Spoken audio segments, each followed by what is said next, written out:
Welcome to Faithfulcrum, a podcast in which Scott and Mark have conversations about faith, spirit, creativity, meaning, and almost anything else.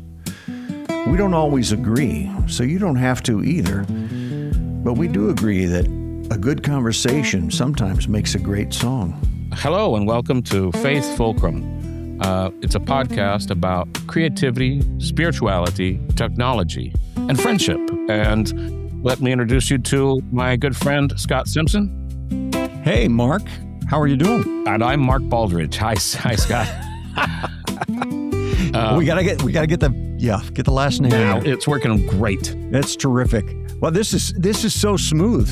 We must have done this a lot of times. We've got the whole flow just really smooth now. In fact, Scott, we've done this for almost 2 whole seasons. Yeah, that's right. We're coming to we're nearing the end of season 2, and I'm kind of excited about season 3. I'm excited about taking a little tiny break, but then I think we could find some new things to do, freshen it up a little bit for season 3. Yeah.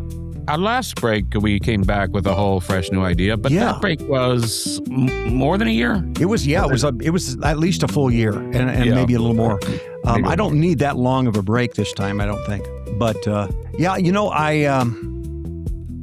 I was thinking about our last episode that we did, and I did listen to it again.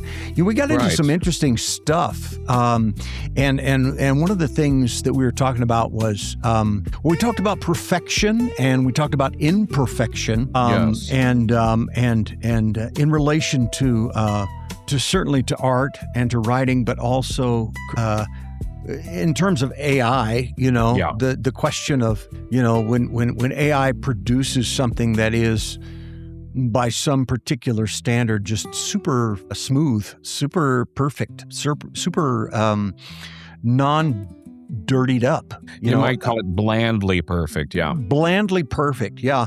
Bringing some dirt to it, bringing something that roughens it up a little bit. Smudges.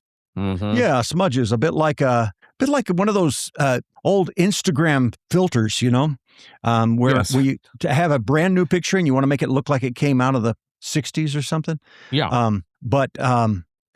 An early, this is how they built the AI. Right. With these, steps. Right. And music has that as well. There's a whole lo-fi genre of music, which I really kind of like it. But it's not really lo-fi. It's actually so hi-fi that you get a really hi-fi recording and then you lo-fi it. Yeah. By dirtying it up, as we've talked about. So it's kind of it's kind of a fake lo-fi. I listen to a bunch of lo-fi YouTube channels. Yeah. when I'm writing or coding. Partly because a lot of them now are AI generated sounds. But even before that, the advent there of AI, a lot of times it was take a bunch of old tunes, bring their volume down and add a lot of crackle. Yeah. And then maybe rain sounds, so it's like there's a radio in the other room, but it's raining and I'm listening to that. But there's no lyrics often, and that's what I can't listen to lyrics while I'm writing. It tends to divert me. Sure. So, but I listen to Lo-Fi Girl, which is a very popular YouTube channel. But from that, I've gone in a whole bunch of different directions with that kind of. And now I listen to these AI channels that are just like spy music, but it's all been totally just generated. Right. There's one or two that I think they spend a little bit more care on them, but. Yeah. Well, I think all of that is really interesting, but also it feels, and this is kind of what I thought we might at least start with, and we've touched on this before, but we keep beating around the bush about it because it seemed like in our last episode there's very clearly a kind of a theme of if it feels too perfect, humanize it, dirty it up a little bit, and my question is, and I've really been struggling with this, with people really disliking AI. There's a big bias against it, which I understand. But people who listen to things and they say, that sounds too smooth. That sounds too perfect. That sounds, Yeah. and I want to say, could we get more detail about that? Because my thinking is this: I'm not so sure that there is an objective sort of perfect. We talk about things sounding too perfect, but that feels to me as subjective as anything else. One person's perfect, maybe somebody else's crap, and so and it's and I was thinking, as I was thinking about this before our episode, before we got together to record, I was thinking about what's the counter to that. Well, some people I have heard say, well, subjectivity exists in, all the humanities and the arts and all of that, but objectivity exists in science and especially in math. 1 + 1 is always going to be 2. But, we've talked about this before. Hasn't Einstein and all of his followers shown us that that's not necessarily the case? If I'm standing in a drastically different position than someone else, the measurements that I do to say exactly how fast that asteroid is going, it may be drastically different from the measurements taken by someone else in a different space, and we're both identically right, even though our measurements are not identical. And I guess my real struggle is, I'm not so sure that objectivity exists, or perfection, or anything. I think it's all just a matter of subjective interpretation. Well, right. I mean, now we are talking about music and things, and of course, those are. I mean, that's subjective. I don't think, though, that to bring back the term relative, and we talked about this when we hit moral relativism. Right. Yeah. Relativism. Remember moral relativism? Relativism. Yeah. But to say, for instance, that this is bland, or that this is smooth, or this is featureless. That's kind of statement can only be made in relative terms. Featureless as opposed to what? The faces carved out of granite are going to be rough and brittle, and faces carved out of mashed potatoes are going to be lumpy and soft, but only in terms of their relation to each other. And that's but that doesn't mean that those concepts don't exist. Well, no, I think they do exist, and I think they're valid as relative terms, right? I think they're valid. I'm not saying so if somebody says, someone's idea of perfection is perfectly valid, because it's their perspective on perfection. Well, I guess what frustrates me is this. And this came in a little bit in our last conversation. We were talking about submitting things to editors. I feel like quite often our standards of perfection and imperfection, our standards of objective reality, objective truth, objective whatever we want to say, is really a matter of power. What do you mean exactly? Like, who has the power makes the rules? I mean, if I'm the editor of the Atlantic, I can say that's garbage, and pretty much everybody's going to say, yeah. And I could give all kinds of reasons why it's that. And because I'm in that position, that's going to have a lot of weight. I'm just not sure. It does, and that's fine. And I'm not saying it's morally wrong, but I'm just not sure that's the only way to see the universe, because, if we were a different sort of life form, everything that is perfection here would be irrelevant nonsense. Yeah. Okay. So I've given that some thought, actually. I do want to say, I just want to jump back here and talk about the editor of, what was it? Atlantic. I don't think film critics or editors of the Atlantic, I don't think most of them, the self-aware ones, I don't think they believe that what they're talking about is objective truth. What they see themselves as is cultivators of taste in their audience. And they want their audience to have, they want to educate their audience, and they want their audience they want to convince their audience that their taste is also a good taste, that not their audience, but the editor and the critic. Yeah. So I think they see themselves as on a cultural mission. They want to influence the culture to create a culture more in line with the things they like. And I think they must know that at some level. But well, again, that feels like purely a power issue, because yes, I see what you're saying. Part of one of the things that a lot of us bemoan is the fact that there are voices that are unheard and that are discounted. And quite often those voices we find are full of wisdom and beauty and amazing insight and all kinds of things that are also very subjective, but they don't get heard. And I'm thinking about, a lot. We talked a little bit about the other day about the indigenous elders that I've interviewed. Well, these are people who live in an incredibly rural area, and they interact with maybe 30 people during a day at best, and maybe a whole lot less than that.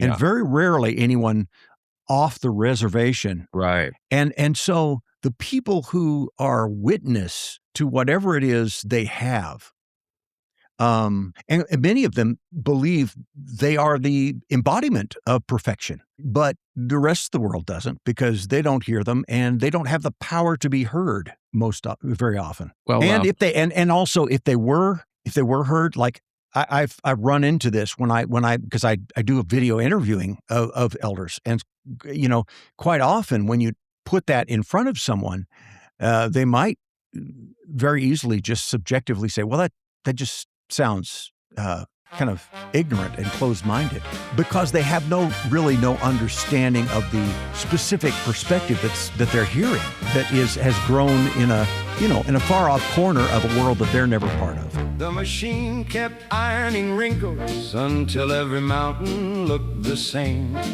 Every answer wore clean white gloves, every fire forgot its flame. Someone dropped the needle crooked, static drifted through the room. Where memory used to stand, now echoes found another tune. A clean hoarder of polished dreams, searching for a quieter word. Leave a little dirt on the vinyl. Leave the coffee ring behind. Leave the crack inside the mirror, so the light knows where to shine. After 5 quiet days, don't let the music fade out. Sometimes all that keeps us human is exactly where we're found.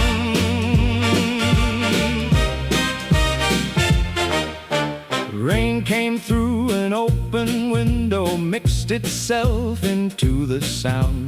Nothing broke the music, simply learned another way around. Perfection never held me, it only held me still. Life arrived when something beautiful refused to bend my will. Leave a little dirt on the vinyl. Leave the coffee ring behind. Leave the crack inside the mirror, so the light knows where to shine. After 5 quiet days, don't let the music fade out.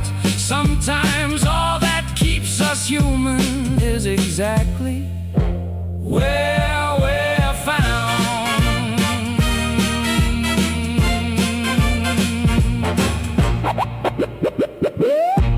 Well, I'm not arguing against your notion of power. In fact, when I talk about I think the editor of The Atlantic sees themselves as a power broker of taste and culture. Yeah. And so, I mean, I think they are heavily leveraging the levers of that power to create a world more like in line with what they want to see.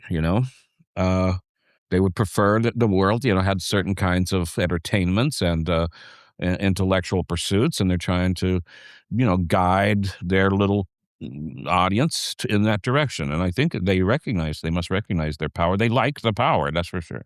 Well, and it's funny. Go ahead. Go ahead. I was going to say, is that what we're all doing? I mean, yeah, I think there is there definitely one has to be very aware of it. I watch. I like comedy and I like witty conversations, mm-hmm. and so I watch quite a bit of chat shows mostly from England.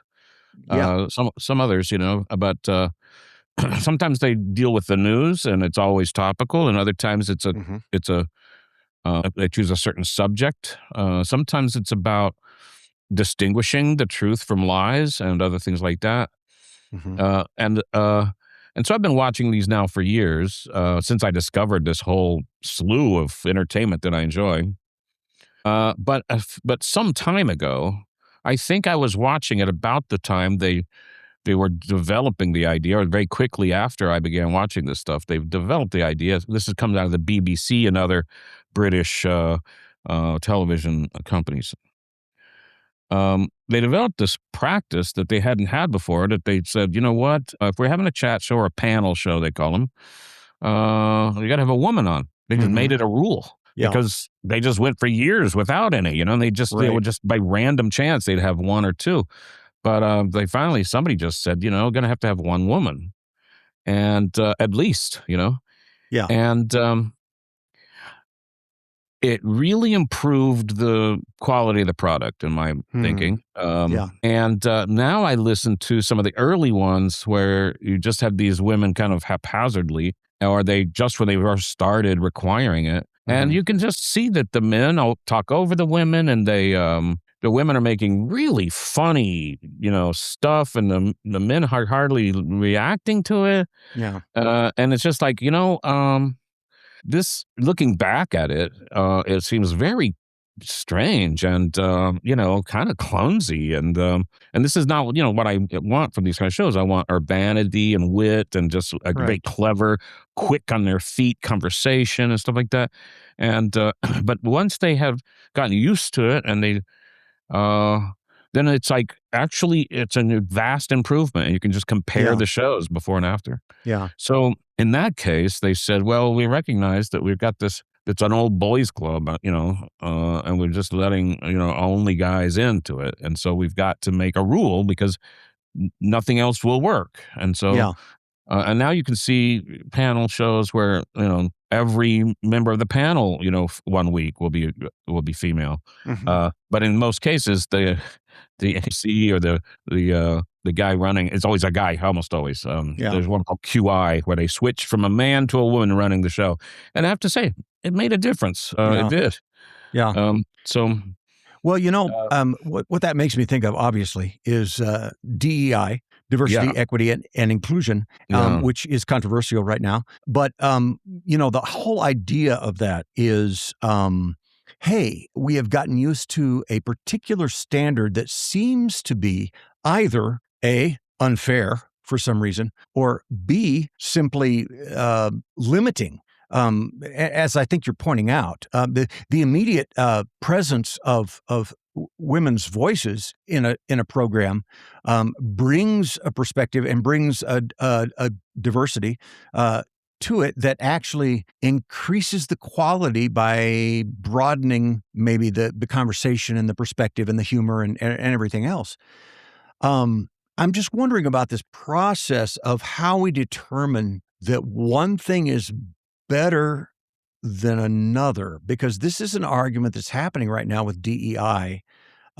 Because on the one side, we have people saying this should be merit-based, which I perceive to mean if you're really good, then you'll get to be on this show. Or if you're really good, then you'll get this job. And it doesn't matter what gender you are or what race you are or whatever you are. If you're really good, you'll get it. The problem is, if I'm right, and there is no objective really good, that's all very subjective, then those choices that we say are merit-based are simply based on my bias because I'm the guy making the choice.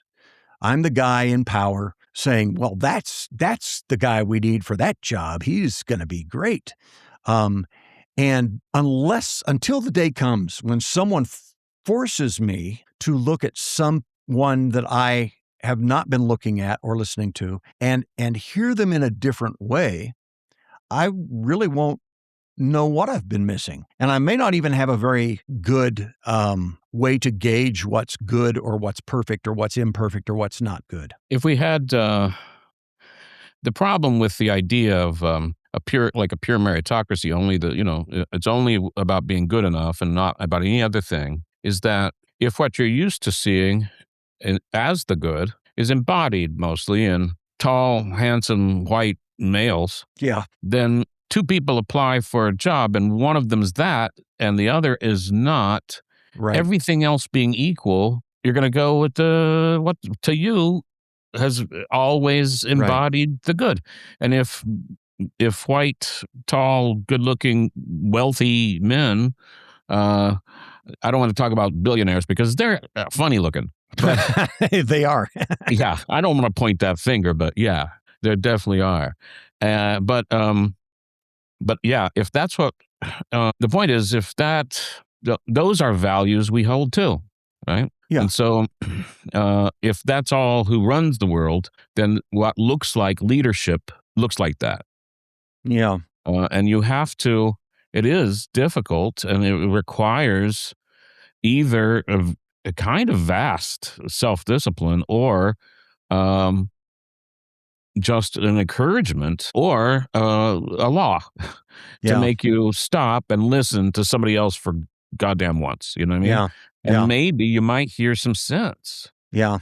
And even then, I think it's easy to go, oh, wow, that black woman talked some sense, and that sounds almost remarkable. Yeah. And then, it just shows that that's where we still are. So I will say I grew up in an environment in which women, under some circumstances, were not allowed to speak. That is the one thing I pull out of the basket of my childhood when I tell people I was raised in a kind of cult, and they go, "Oh, a cult," like they just don't necessarily believe me, and then I tell them just that line. Yeah. That under certain circumstances, women would not be allowed to speak. For instance, at their son's funeral. Yeah. And people just go, what? You know what I mean? Yeah. And because of that, I know that it took me some time as a young man to recognize that women were like sentient. You know what I mean? Yeah. I was opening up.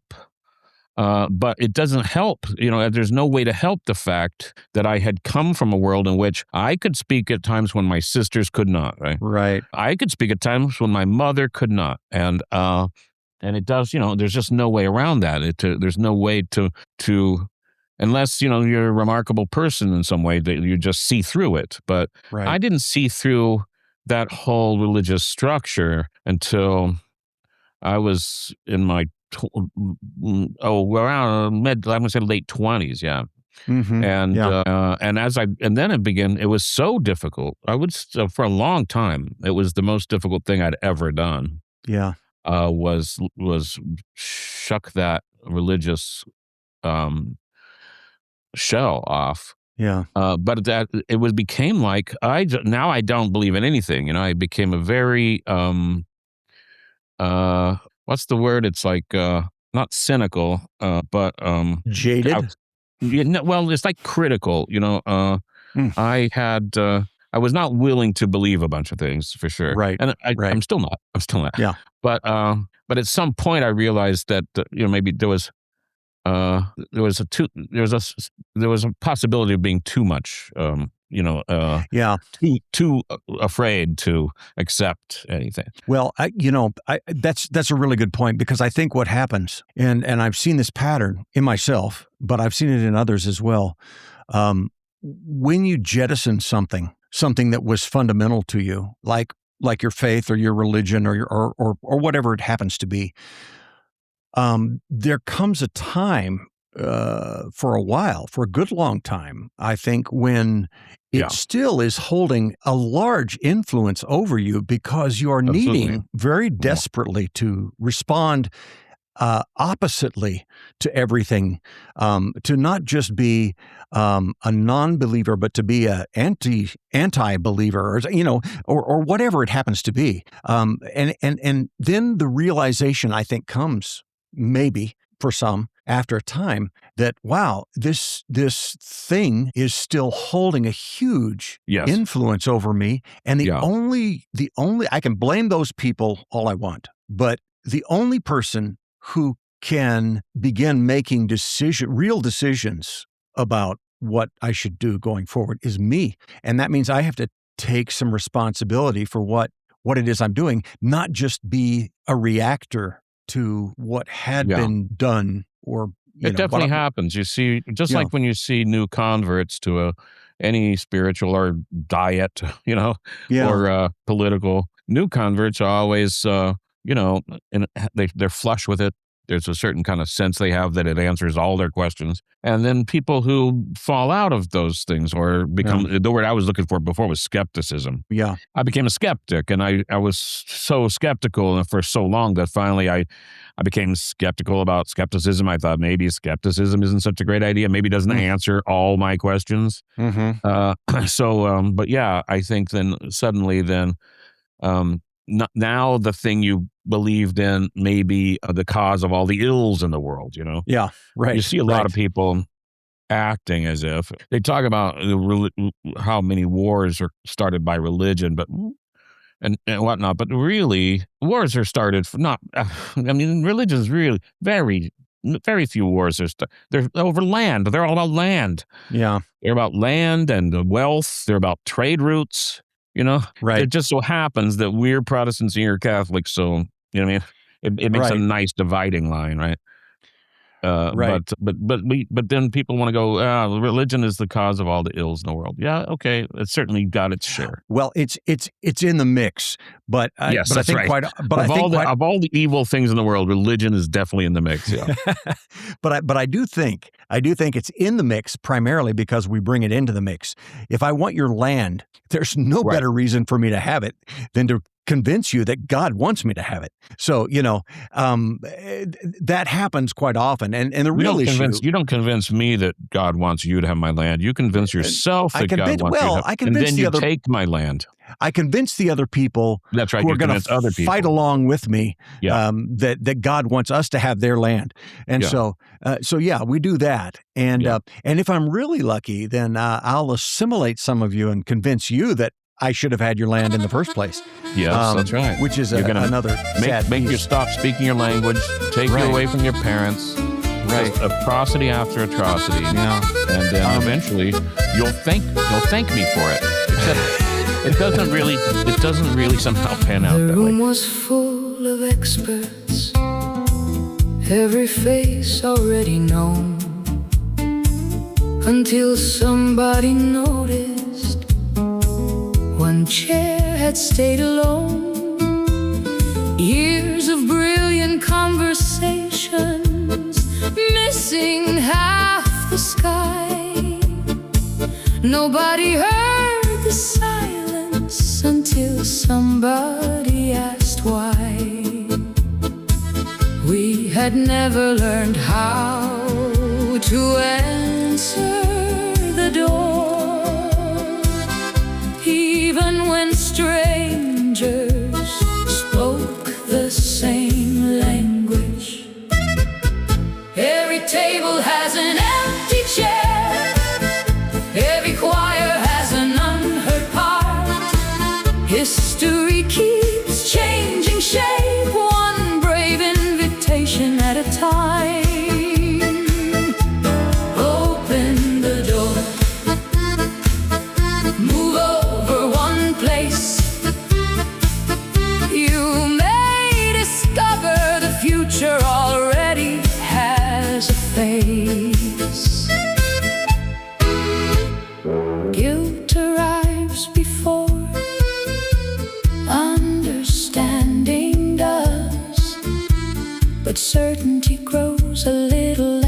necessary when everyone belongs.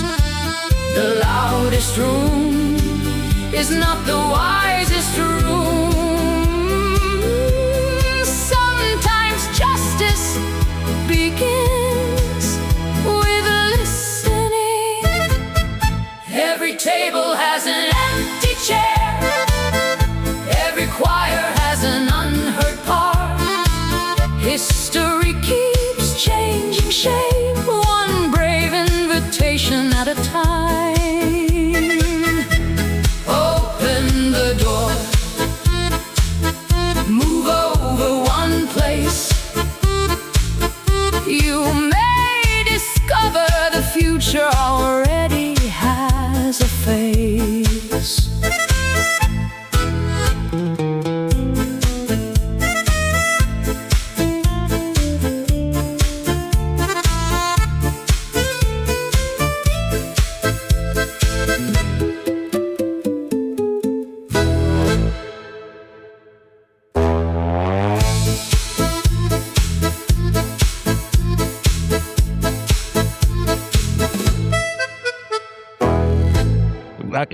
And you can see at times in history people being really, confounded by that. Yeah.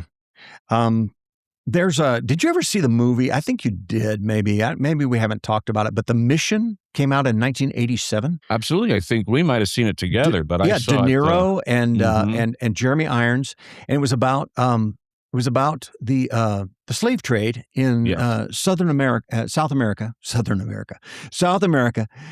in fact in Brazil, at a time when the Catholic Church was in the mix with Spain and Portugal, right? And Portugal, I believe, had outlawed slavery.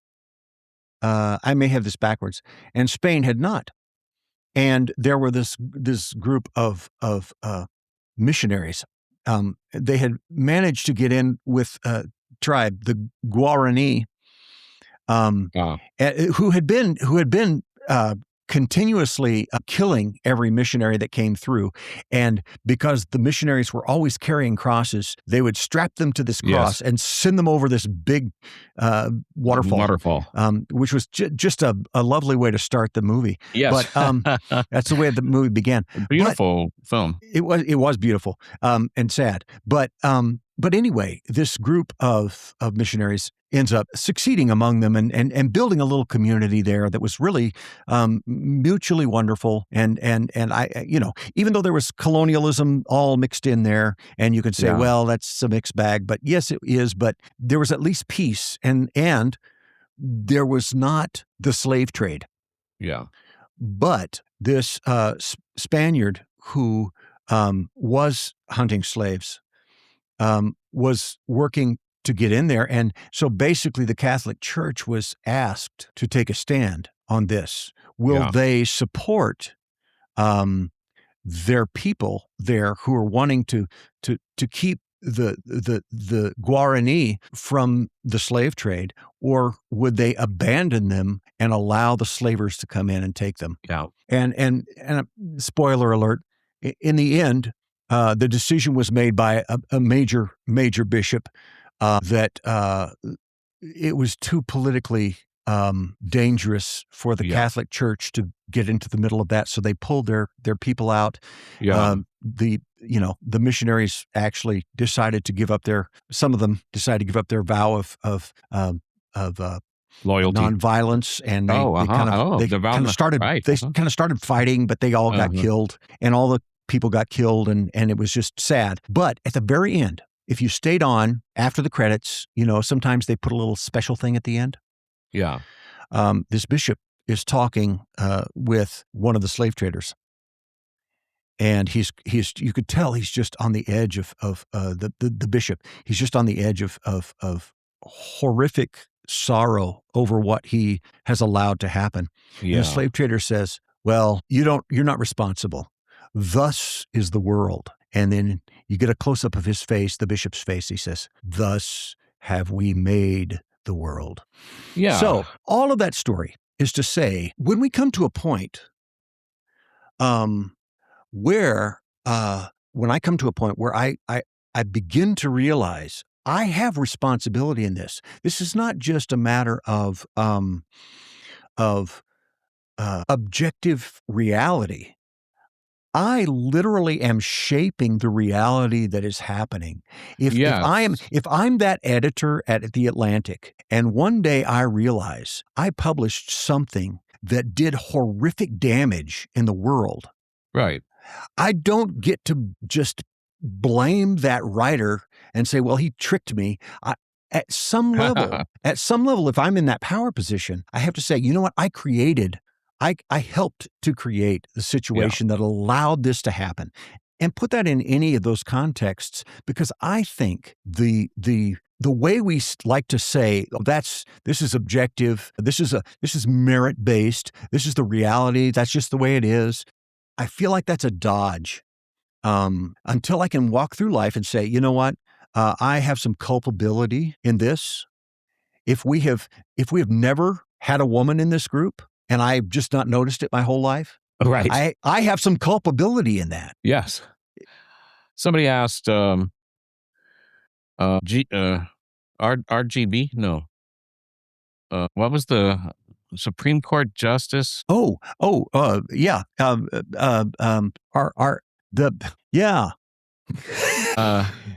I always want to say RGB, but that's red, green, blue. Yeah. Okay, it's worth looking her up. Yeah. So she had been the first one in Supreme Court. The notorious RBG. No, RBG. I think you're right. Because I have in my syllabus for a class where I'm introducing Bader Ginsburg. What's her first name? Rachel? No.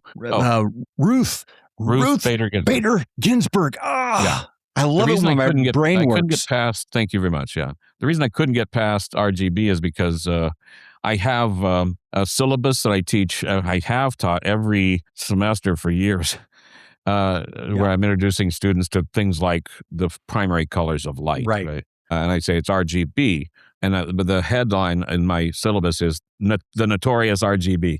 I came from her. Right. Well, this is dyslexia at work. And that's right. I think we may both have a touch of that. Well, yeah. I have a diagnosis of dysgraphia. Yeah. So. I'm not diagnosed, but I'm sure I'm backwards. I think I may have mentioned it in the podcast before. The doctor told my mother I would never write or draw like other children. And that turned out to be perfectly true, because none of the other children are drawing and writing anymore. The people my age, very few of them are drawing and writing. You know what I mean? Yeah. I had a fourth grade teacher who told my mother, what a waste of the human brain. Wow. That's so beautiful. My mom took her apart. Yeah, I bet. Your mom being an educator, and your mom being your mom. Yeah. Anyway, Ruth Bader Ginsburg. Thank you. They asked her once. She's the first woman on the Supreme Court, if I'm not mistaken. Crazy. Yeah. But they said, how many women do you think should be on the Supreme Court? And she said 9. And they said, what? Why do you think? And she says, how many times, how many years, how many times, how many courts have been 9 men? Mm-hmm. Yeah. It's just it's perfectly all right for there to be 9 women. Yep. It's not, he's not even making a statement. Nope. I mean, it doesn't have to be, but it would be totally. It would be, can you imagine when the minute somebody goes, well, we're going to have 9 women now in the Supreme Court, and some people are just going to lose their minds. Well, this is that myth of what people like to call reverse discrimination, as though discrimination properly should go one way, only goes one way. Yes, this is the wrong way. This is the wrong direction for discrimination to go. The objectively perfect direction for discrimination to go is, and so, but that's interesting, because there's such a pushback. And this is, to go back to DEI, this is exactly the argument that comes up. It's unfair. It's unfair to do that, because now you're just as bad as we've been.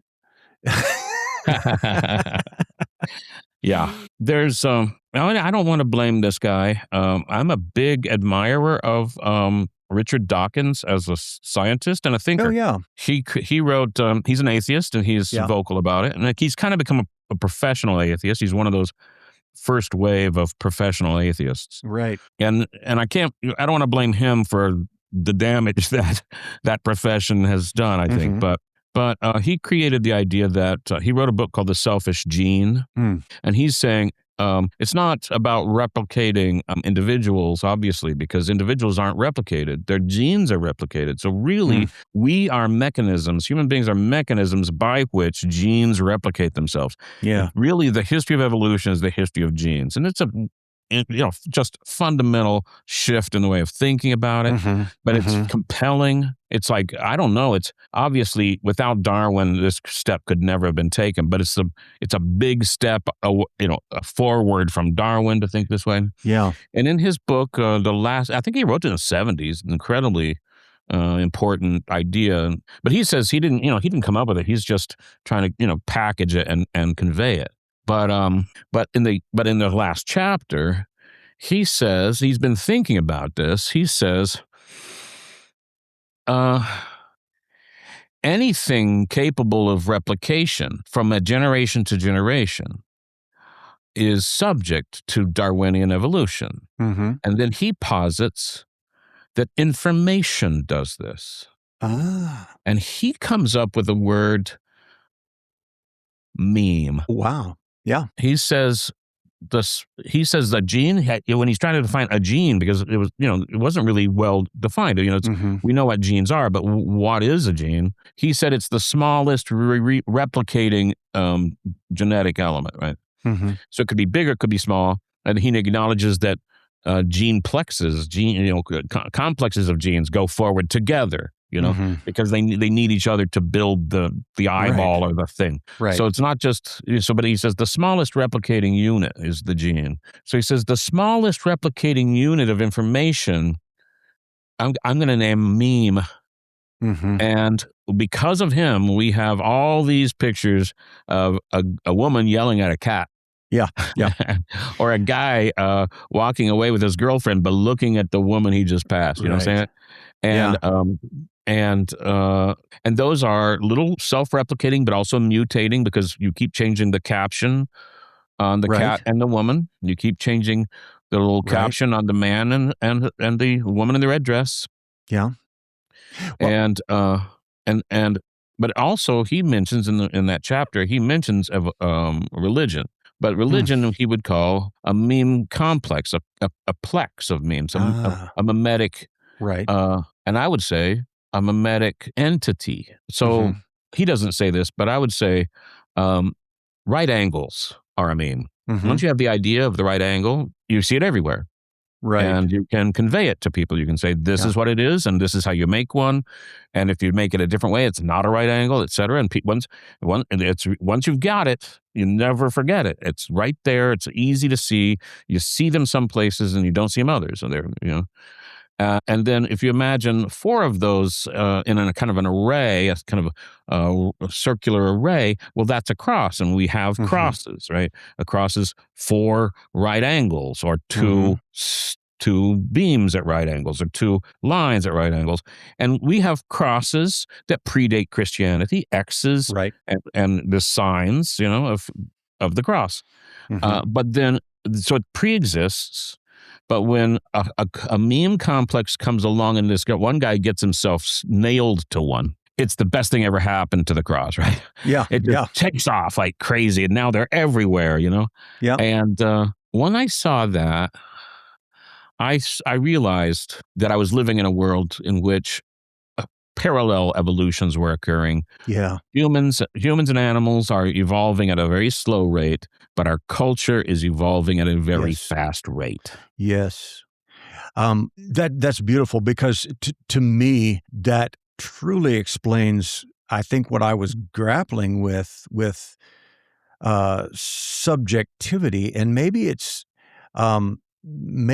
is this evolutionary idea that ideas, concepts, culture, meaning, all those things that they're in competition. And some of them win out. And when they win out, they quite often gain some sort of fresh meaning, like the cross. And when they have gained that fresh meaning, much of it, has a pretty long half-life. It stays with that thing for quite some time, but it does slowly fade. But it also latches on to additional things. Like if we want to talk about Christianity, since we brought up the cross, it latches on to the schism that happened between the Orthodox Church and the Catholic Church, and then it latches on to what Luther did, crosses for different churches, and to what Calvin did, and it latches on, and it becomes all these other things. Right. The Protestants don't use crucifixes; they use crosses. Right. They took the guy off of the, because that's idolatry. Right. But this to me is where this idea, because at any given point in time, in that context, you ask a firm believer, an absolute believer in the Southern Baptist theology, they're going to hell, Scott. They're all going to hell. Yeah. What is the perfect understanding of Jesus? They may have the humility to say, well, this may not be perfect because no one's perfect, but this is the best that you're going to hear from any of these other people who claim to be Christian.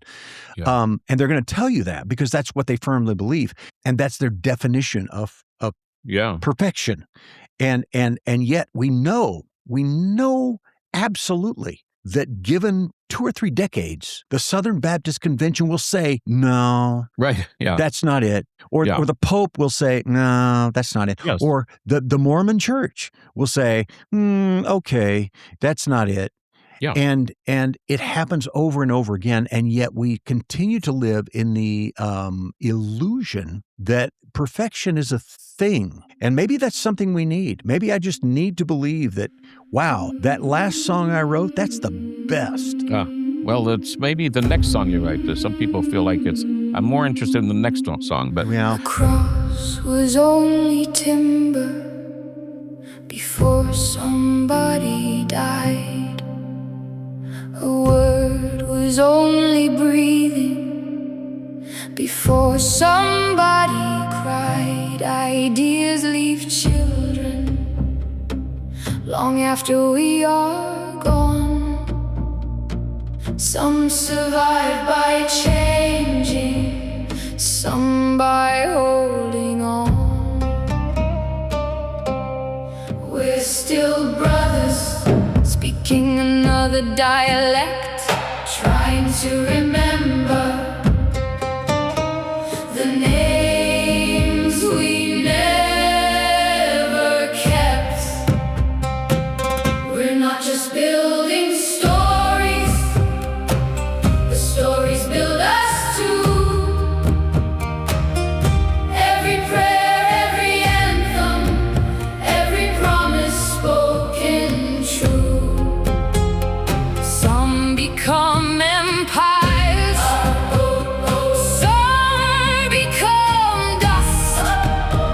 Comparison arrives quietly inside ordinary days, holding all the faithful things we thought we'd lost. Genes remember bodies, songs remember names, civilizations borrow yesterday's bright flames. Maybe history isn't written, maybe history keeps writing us. We're not just building stories, the stories build us too. Every prayer, every anthem, every promise spoken true. Some become empires, some become dust. Comparison arrives quietly inside ordinary days, holding all the faithful things we thought we'd lost.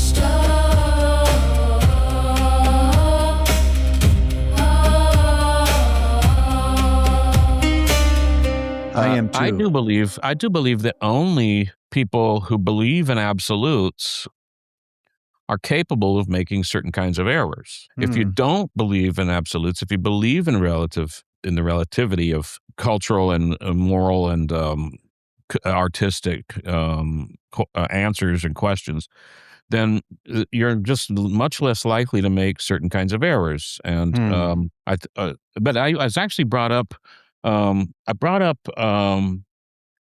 Dawkins for a reason, a slightly different reason. Sure. So I just saw an interview with him, and again, I don't want to blame the guy. I want to honor him, but I want to point out that this is where he's at and where we're at in terms of our relation to him. The guy who gave us some great thoughts, who gave us the meme. Can't blame him for all those cats, women yelling at cats. Can't blame him for that. Right. He just told you what they were. I just saw an interview with him, and it was very good.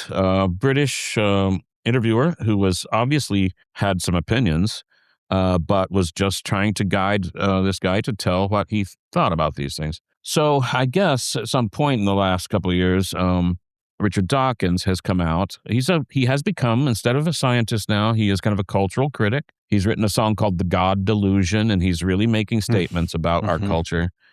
But at some point, he said something about just how ridiculous and unscientific and just untrue notions of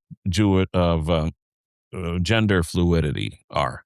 Oh, that trans women are not women, he says, and that's just the scientific understanding. And we have, centuries of thought on this, and we've decided this, And so I'm listening to this, and I'm thinking about, okay, yeah, so this guy is kind of stuck. He talks about, he used a kind of language, an argument from language, that this is what we've decided these things are, and that is the weakest, clearly. Yeah. That's the weakest logical argument you can give, an argument from language.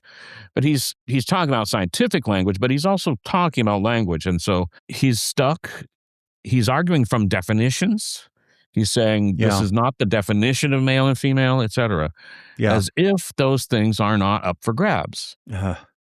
And at the same conversation, so he says he was chatting with Claude, the AI Claude, and the interviewer brought this out because it's something he had said or written, but he said to Claude, he wrote to Claude, they say you're not conscious, but by God you are. And he says, Claude is sentient. Oh, so really? Here's a guy, a scientist, rigorous, a guy who's willing to think outside of the box so much that he gives us the just, I think, foundational notion that our culture is evolving in evolutionary terms, and that ideas compete and one wins out over the other, and they're in competition, and they will do things to keep their edge, and this guy has decided that AI are people, but trans women aren't women. He's not saying they're not people, but I just thought, okay, this is kind of where we're at. I'm not going to argue that Claude is not sentient, but to me, that doesn't seem likely. And I'm not trying to argue from a definition of what sentience is, because thank goodness we haven't defined it yet. So I can't do that. But I do recognize that, and it's just clear to me that, let's just say, if we had been saying all these centuries, instead of male and female, we'd said butch and femme. But those things can flip, They're just descriptors. They're not definitions. Right. And I consider myself, and I think people, when they look at me, I'm pretty butch. I'm a butch guy. I look like I'm probably packing heat. And I scowl a lot. So I mean, I just look like you got a low voice. I got a low voice. I look, people think I'm bigger than I am. But I just want to say I'm in touch with my feminine side. Yeah. I mean, I've worn skirts. I have no problem doing that because I think because when I put on a skirt, I'm still a guy. It just nobody. I don't think anyone thinks, oh, you're not a boy anymore. Nobody's going to be fooled by that. So I have a long history of not caring about these things. Yeah. Well, it seems to me, and we talked about this, I think, in the first season. It seems to me to be a failure to differentiate between things that are socially decided upon, like gender cues and things like that, versus something that might be a little more objective, which is, does this human being have the necessary equipment to produce a baby or something like that, Yeah, but I mean, lots of women don't have that equipment. Right, exactly. And is that going to be the way we define a woman or a man? I know a woman who has an extra chromosome, and it's a Y. Right. And, I mean, she's clearly not a man. But when we talk about, gender and a woman and a man, we're not necessarily talking about their equipment or their capacity to reproduce in particular ways.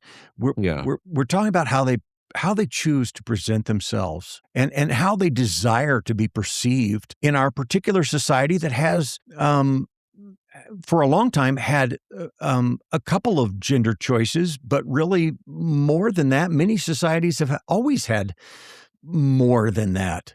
We had gender choices, but it's only recently it's become a choice.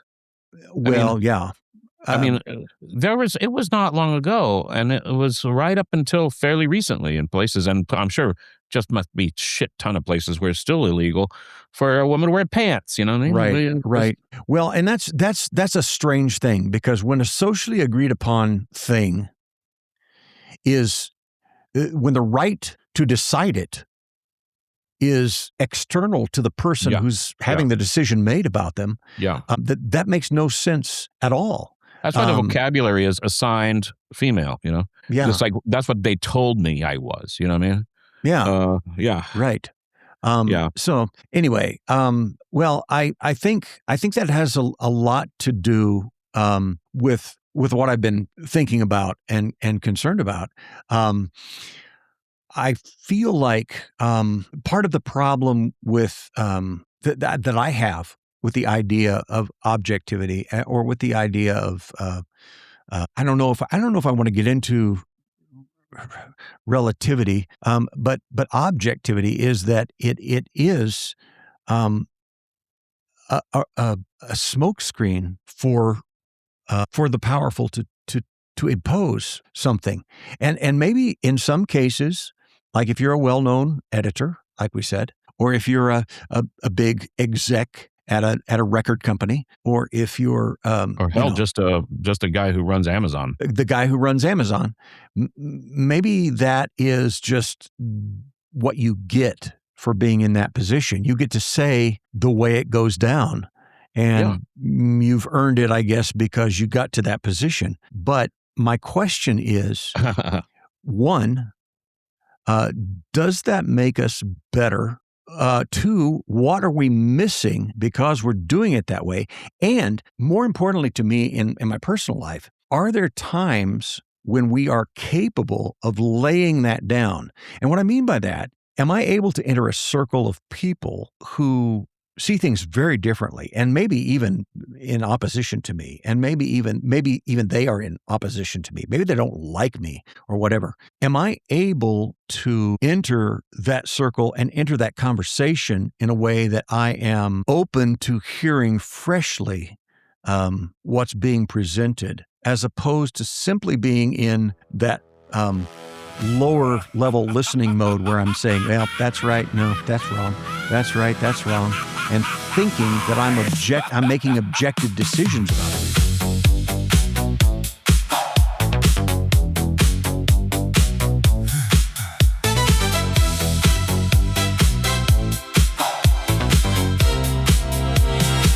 Before I knew my own reflection, somebody handed me a name. Said this road belongs to people who all walk exactly universe keeps surprising. No one asks permission to become the truest version of our own life.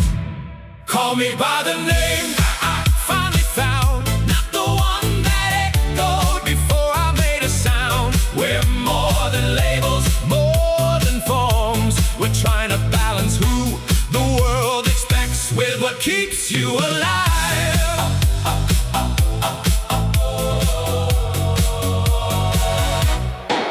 Even machines ask questions, even children rewrite maps. Maybe growing older means knowing there's everything underneath moving. Identity isn't a prison, it's the river, learning its own banks.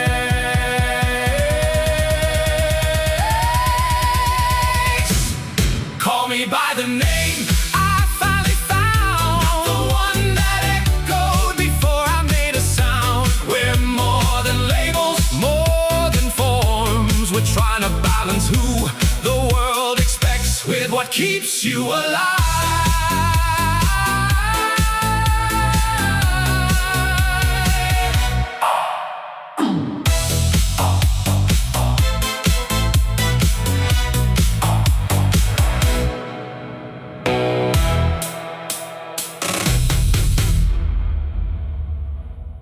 It's definitely, like I said earlier, I think it's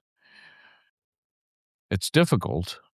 Only people who have some kind of inhuman self-discipline and who have just decided to do this, I think, can do it. And I think that's rare. Yeah. That's a genius, as it were, a kind of a genius of openness, or a genius of in terms of the way they deal with people. But for the rest of us, I think we have to be invited to try it. Mm-hmm.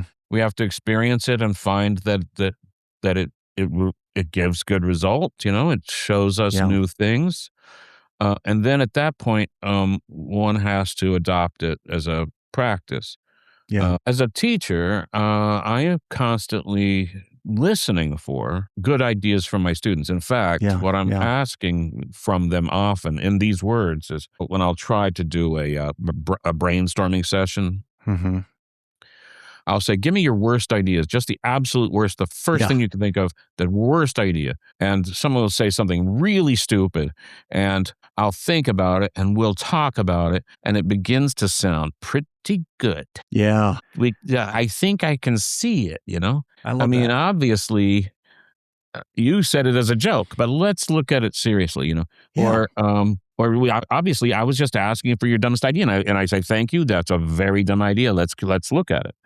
And I'm trying not to get them good ideas. I'm trying to get them past the idea of good ideas.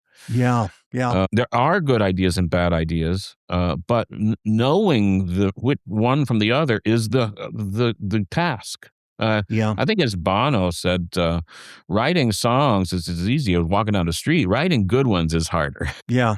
And but you can only write so many songs in a lifetime. So you want to write some good ones.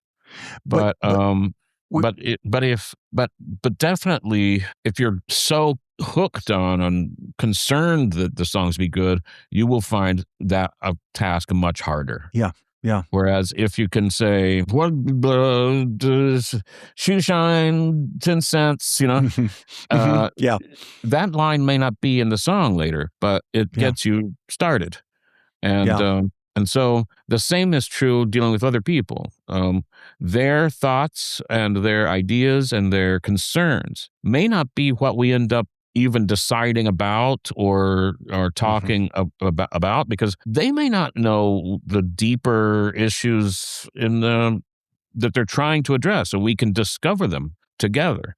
And find out what's really happening here. And then we all realize that we're part of this system that is failing in certain ways, and we want to improve it. When I listened back to our last episode, one of the things that we talked about. Yeah, I want to talk about that a bit. Yeah. Okay, good. I said something about how do you keep doing that when you were talking about, submitting a lot of stuff and going through rejection after rejection to get to the place where something is accepted and because it's so difficult. And one of the things you said, I don't remember everything you said, but one of the things you said was you had a good community of yes. people, and I think that is really central, because seeing your own need for a community of people, and not a community that are all going to just be yes men and women and say, I don't know where to find those. If I knew where to find the yes men, I would be like, I would put an ad out. You can find it on in ChatGPT. That's true, and I don't like it when it does that. That's right. Exactly. But I'm unimpressed by that. That immediately says, I don't believe that everything that I'm doing is the perfect, or is the objectively best idea. I'm open to the idea that someone else's idea may be better than mine. Someone else maybe have a better definition of perfection in this particular thing that I'm doing, or perhaps the process of several of us moving through iterations of understanding with each other, whether that's conversation or workshopping or creating something together collaboratively, that actually ultimately will produce something more valuable or better. I wanted to come back before we go too far, but now so I just want to ask, so when you were talking about our last episode, is that one called Humanize Something? Yeah, Humanize Something. Yeah. And does that mean that we don't have any other episodes in the bank? We're working now on our. That's right. On our next episode. Okay. Exactly. We are. Yeah. We're on the high trapeze with no net. No net. Well, that's good. This is our, I think, penultimate episode. Wow. The next to last. Yes. Of the series. And so we're just going to step, as it were, from stepping stone to stepping stone in the river, and then just hope that the next stepping stone rises to meet our foot. Yeah, that's right. That's beautiful. It's a vision. It's an image I've had in my. I think it's from it might be an old I Love Lucy episode. But could be. I don't know. I've tried to look it up earlier today. So we're talking about a community, and I just want to talk about resistance. Okay. And I think it fits this topic well, your topic, which I'm not sure how to put it in terms, to say it out loud. But in the writers' workshop, in the writers' group, I know that I feel resistance when people tell me things about my writing. At times I feel resistance. That's natural. It's absolutely natural. What you have to do is make notes about it. And then the next day you think about what was said and what people might have shed light on your work. There are times when I refuse advice. But many times I recognize the value later. So what you have to do is get past your own resistance. I think we have a great, in my group, we have a great rapport, but every so often people's feelings get a little bit hurt in the process. And I've seen it. But then I encourage them that's natural, and that they can listen to those feelings. They can listen to those resentments or feelings or resistances, right? But that they should also give it a little time. Yeah. And a writer I really like, Haruki Murakami. He only has two real editors or readers: his wife of many years, and his editor. And he's had different editors, so I think it's just whatever editor he has at the moment. And he says when they both agree that a scene isn't working, they'll give me different reasons, and I know they're wrong. But, and I can tell they're wrong because the reasons are different.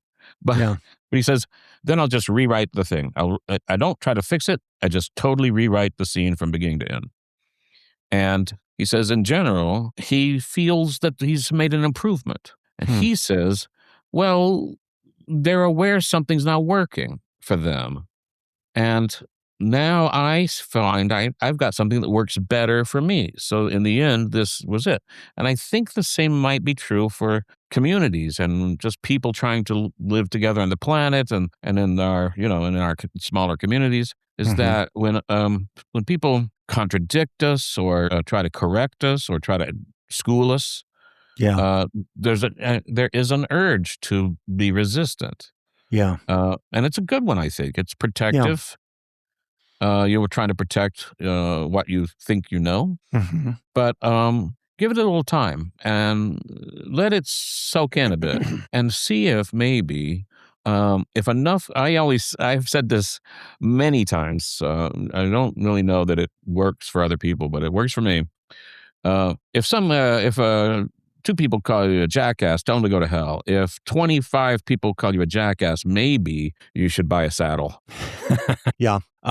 Well, what you've just described, not the very last thing, but before that, reminds me of something that we use quite a bit in my work. And that really what it is, it's being reflective about yes. Two things though. When someone says something and my first reaction is to say, wow, that's nuts.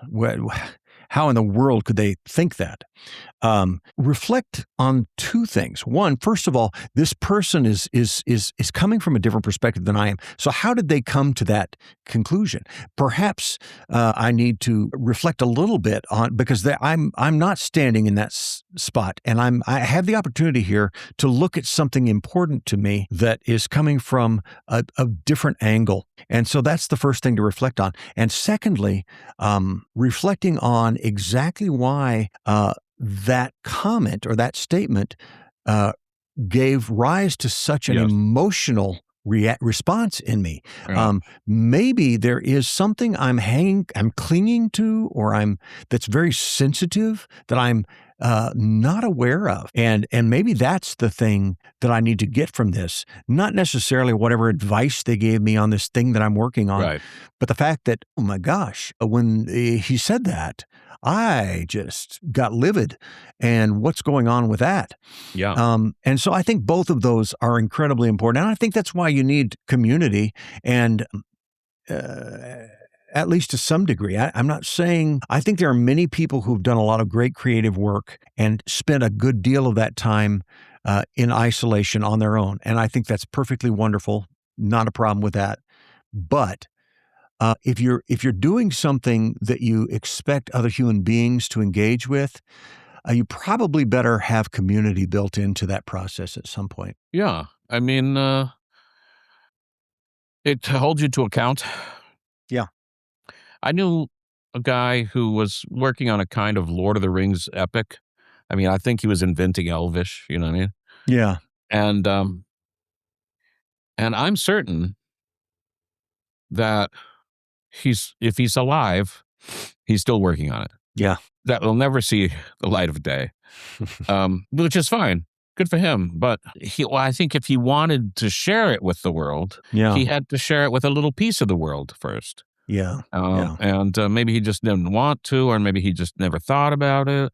The whole writers, to me, the writers group is a natural and foundational element of writing because of two things. And they are, I worked at the Daily Nebraskan, award-winning, multi-Hearst Prize-winning newspaper of the University of Nebraska.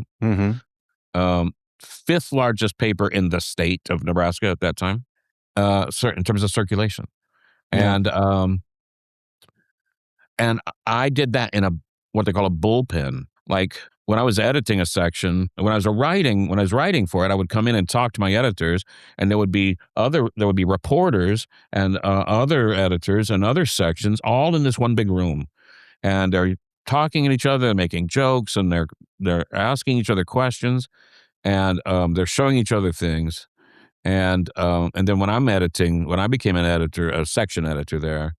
I've spent all day, or hours at a time anyway, in that bullpen, and that makes you can't let yourself off the hook too soon, because these people are going to read it on Tuesday. Yeah. And also, but not only these people, but thousands of other pairs of eyes. And I would say I learned. And I tell people, if you publish something, read it in the publication, because knowing all those other eyes are looking at it gives you x-ray vision. Suddenly you see where you did let yourself off the hook too soon, where you see where a joke did not get through. Yeah. Where you see some part that's just a jumble. Yeah. So that was one part of it. And then I also... This was at the University of Nebraska, which has a writing department that is, I think, still respected, well respected. Oh yeah, I know that it was at the time. That's where my PhD came from. So the University of Nebraska had Prairie Schooner, which was a major literary publication. And so I think that added some cachet to it. That probably really, I guess maybe you had editors on that teaching classes and stuff. So they are just basically students. But grad students. Anyway, I took all those courses. I took all these, and all in those days, all writing and instruction at the University of Nebraska. And I think it's all came out of Iowa, I guess. Yeah, right. Our Iowa Writers Project. Yeah, which was all just what they call workshops. Workshop was like the only way to teach writing at that time. And I don't know, maybe it is and maybe it isn't, but it was good for me, because intelligent people whose writing I liked would have disagreements with me about what my writing was doing, even not even about what was good or bad about it, but what it was about, and what I was accomplishing with it. They had different ideas, and that's just it just opens you up. And so those two experiences made me realize, when I started writing, just before the pandemic came down and closed everything, I guess I saw it coming. I knew I had to have it. Carried ever since, like glass inside my hands. Certain every criticism was aimed to kill my plan. Then a friend looked at the page, quietly smiled, said, "I think there's another song hiding underneath this one." Sometimes the weight of things isn't in the words, it's in stealing silence from voices yet unheard. If one heart misunderstands you, keep walking. If 25 holler jackets go buy yourself a saddle, know those others aren't alright. But love's a conversation, makes you honest with yourself before that deadly train leaves the station.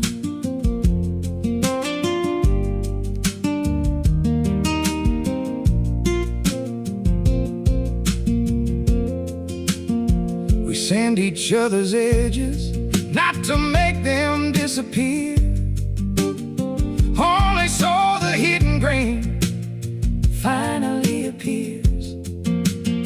The invisible way becomes letting go when somebody else can help you carry yourself home. Every great song is a conversation, every writer is unfinished, every friend is another verse. If one heart misunderstands you, keep walking. If 25 holler jackets go buy yourself a saddle, know those others aren't alright. But love's a conversation, makes you honest with yourself before that deadly train leaves the station.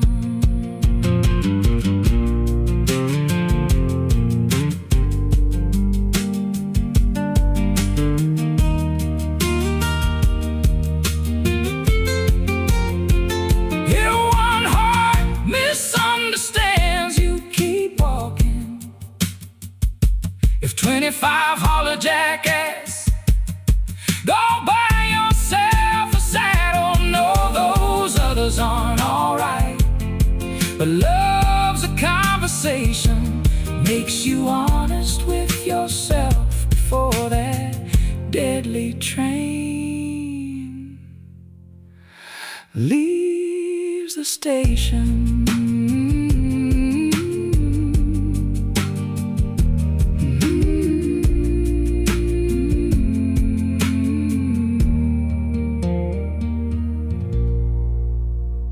So, community, it helps, it builds you up. I mean, if you're doing it right, it's like, and we've been doing it now 6 years, and the membership has changed, but I still have to say, it's just so smooth and so attentive, and the people so enjoy their experience with each other. That's and great. The writing is at high quality. Yeah, so it's terrific. like I feel privileged. Yeah. Yeah. Well, I've had a few experiences like that. But you had a writing group for more than a decade. I did, but yeah, I did, and I've was had Mountjoy part of that. Yeah, he was. Yeah, and Tom Golden, and and yeah, I did, and that was good. I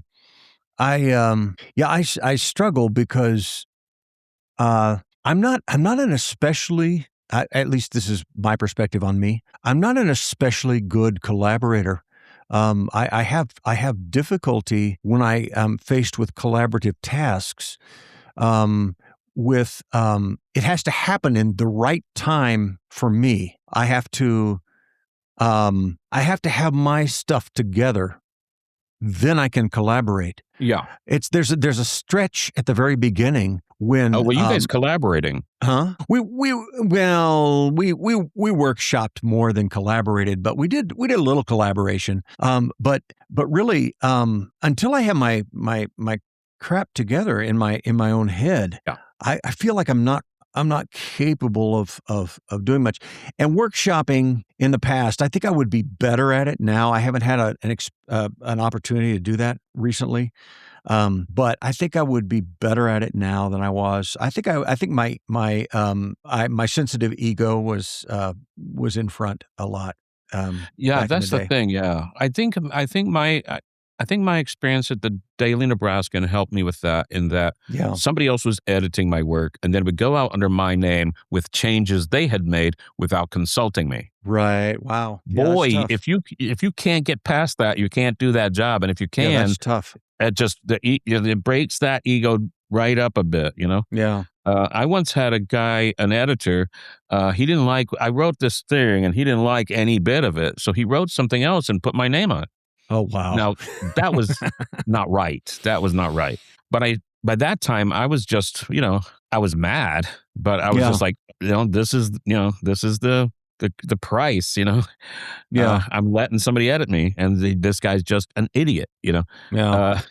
But I will say, that's why I asked, when I tried to get my group together, I asked everyone I knew on social media who I knew had ever made $1 from writing. Yeah. Because if I figured that meant sometime they'd been told no. Yeah. And I felt like that would make a better member of the group. I want to, I don't know how close we're getting to the end, but I want to reminisce for a moment about Todd Mountjoy. Sure, yeah. And it may have something to do with our larger theme this season, even if it doesn't with today's episode. I don't know. You can tell me. One day I walk in, talk to him at his room. I don't know. I think he was a dorm RA at that point.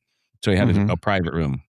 I don't know. I come to see him and I notice he's got a big kind of Tolkien map, Yeah. And it looks like it's on parchment and it looks all old, and he's he's painting in inking in the mountains and the swamps, And I was like, wow, what is this? How did you make this? You making this?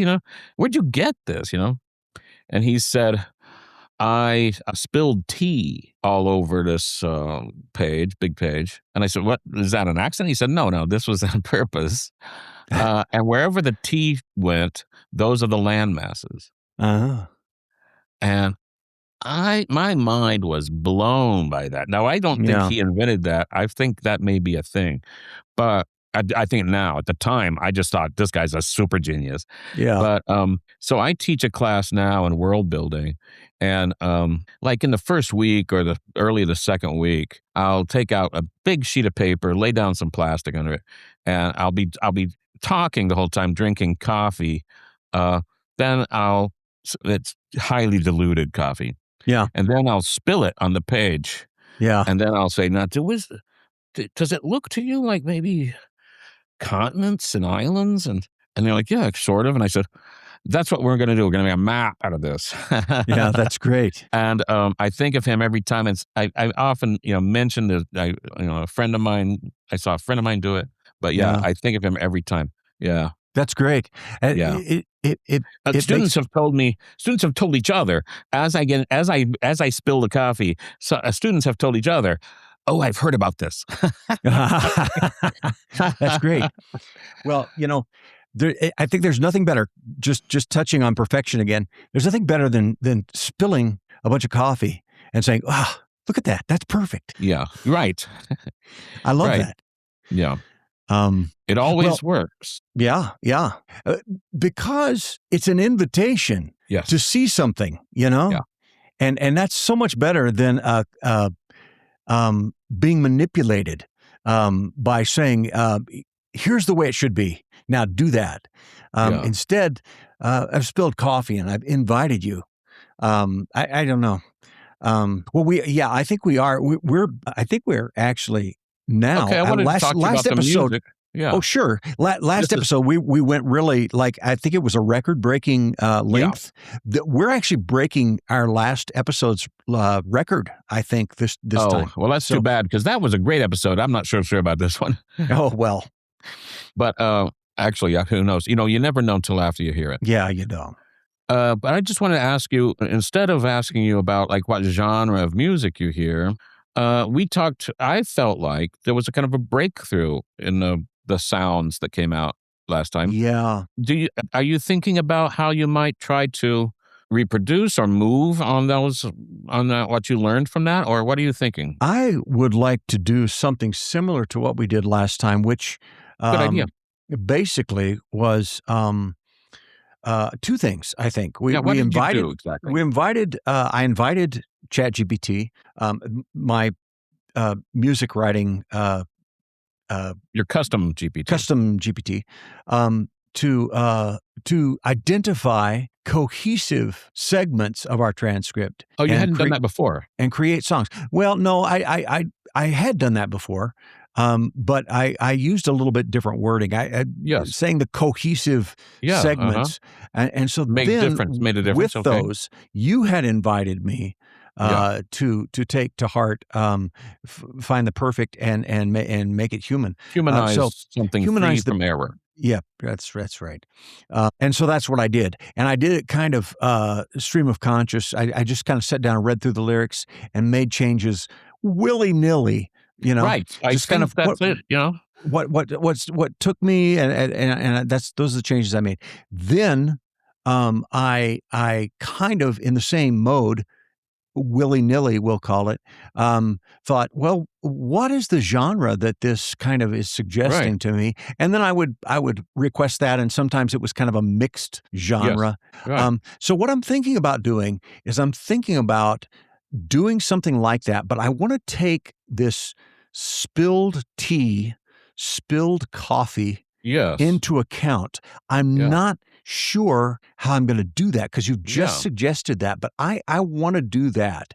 I want to somehow randomize some of what I'm doing in that same way. And so I'm going to do that. Yeah, okay. Just and as I don't know what it is. You could actually take texts from some other source and paste in lines like we used to do with our line-by-line poetry. I could do that. Just paste in, just even in the prompt, you can say, here are some lines I want you to consider. Yeah. And then just drop them in from some other text, want something you like, or even something not important. Right. Well, what I want to do, I'll figure out a process for this, but what I want to do is I want to make sure that central to each song is our a segment, a cohesive segment of our conversation. Yes, I like that. But then bring in perhaps the random, and maybe what I'll do is bring that to my custom GPT and say, hey, here's some additional things that I want you to work into that. And then after that, maybe I'll go through willy-nilly and make a few adjustments myself. I like getting a poem back from ChatGPT. That's just something I might try. Yeah. And then having already selected some lines. Right. Not even whole lines, just, and over, like a line like that. Yeah. And then, from someplace else, so I didn't think of them. Right. And just say, I'd like you to incorporate this bit somewhere at the end of a line and then fit it into your rhyme scheme. Suddenly, the whole thing has to shift. That's nice. That's nice, yeah. I like that. The whole thing has to shift, and I think it'll be, it's definitely up for that. That sounds like a lot faster than you would. That sounds great. That sounds great. Well, I think that's what I'll do, and we'll see what happens. Wonderful. You know what? The people who are listening to us right now, they already know what happened because they've been listening to it this whole time. They're going to know some of it. Yeah, that's right. All right, Scott. Thanks again. Thank you, Mark. Let's do our last one of our next and final episode of the series. Let's do the longest one yet. Okay, it's a deal. Okay. We'll see ya. See you then. If you'd like to hear more conversations like this one and hear a few more songs, just subscribe to Faithfulcrum on your favorite podcast platform or go to faithfulcrum.com where you'll find all of our first season episodes and every episode yet to come. This has been Faithfulcrum.